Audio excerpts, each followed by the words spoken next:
बच्चों, क्या आपने कभी आग या भट्टी के ऊपर उठती गर्म हवा के प्रवाह में धूल के कणों की गति को देखा है?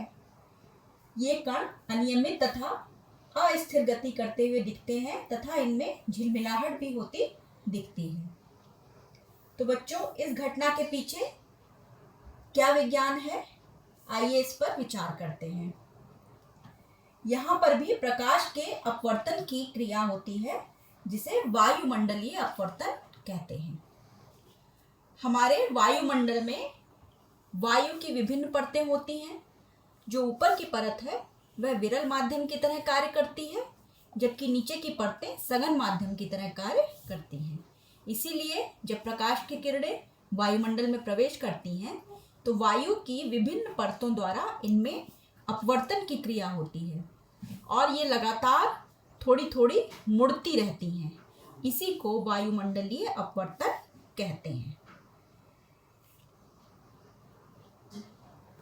जहां पर आग या भट्टी या कोई ऊष्मीय विकिरक होता है, वहां पर आग के तुरंत ऊपर की ओर की जो वायु होती है उसकी परत अधिक गर्म हो जाती है और यह परत अपने ऊपर की ठंडी परत की तुलना में हल्की या कम सघन हो जाती है, जिस कारण इसका अपवर्तनांक ऊपर की वायु जो कि इसकी तुलना में ठंडी तथा सघन है उससे थोड़ा कम हो जाता है।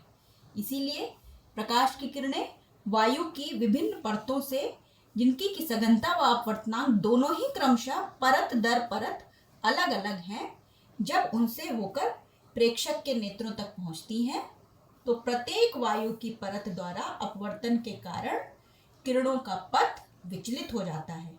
इसीलिए आग के ऊपर जो धूल के कण हैं वो अस्थिर, अनियमित व झिलमिलाते प्रतीत होते हैं।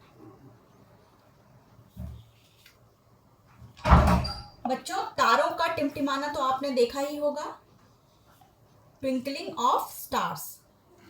ये भी एक प्रकाश के वायुमंडलीय अपवर्तन की ही घटना होती है और तारों का टिमटिमाना वृहद स्तर पर प्रकाश के वायुमंडलीय अपवर्तन के कारण ही होता है।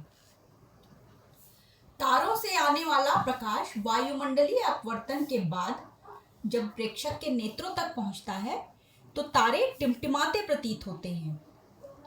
तारों से चलने वाला प्रकाश जब पृथ्वी के वायुमंडल में प्रवेश करता है तो पृथ्वी के पृष्ठ तक पहुंचने तक तारों का प्रकाश निरंतर अपवर्तित होता जाता है।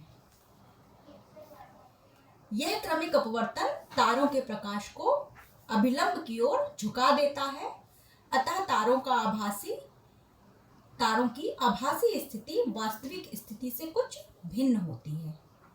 क्षितिज या होराइजन के निकट से देखने पर कोई तारा अपनी वास्तविक स्थिति से कुछ ऊंचाई पर दिखता प्रतीत होता है।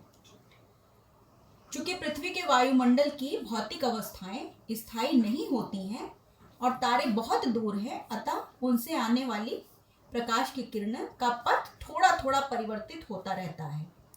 अतः तारों की आभासी स्थिति भी विचलित होती रहती है तथा आंखों में प्रवेश करने वाले तारों के प्रकाश की मात्रा भी झिलमिलाती रहती है, जिसके कारण कोई तारा कभी चमकीला प्रतीत होता है और कभी धुंधला। इसीलिए तारे टिमटिमाते हैं। तो बच्चों, अब आपने समझ लिया कि क्यों तारे टिमटिमाते हैं। आइए इसको हम चित्र द्वारा भी समझते हैं। तारों का टिमटिमाना किस प्रकार से होता है। ये मानव नेत्र है जो कि पृथ्वी पर खड़ा है कोई मानव, तारे बहुत दूर हैं आकाश में कहीं।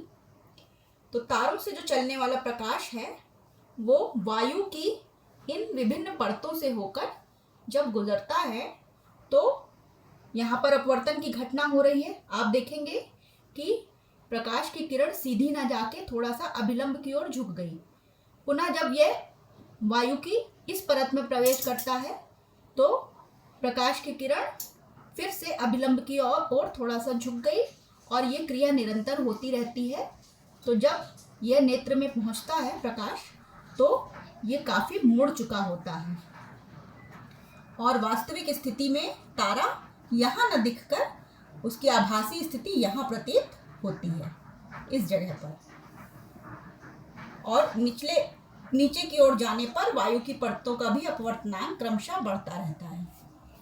तो इस प्रकार से तारों की जो आभासी स्थिति है उसके बारे में आपने इस चित्र द्वारा समझा।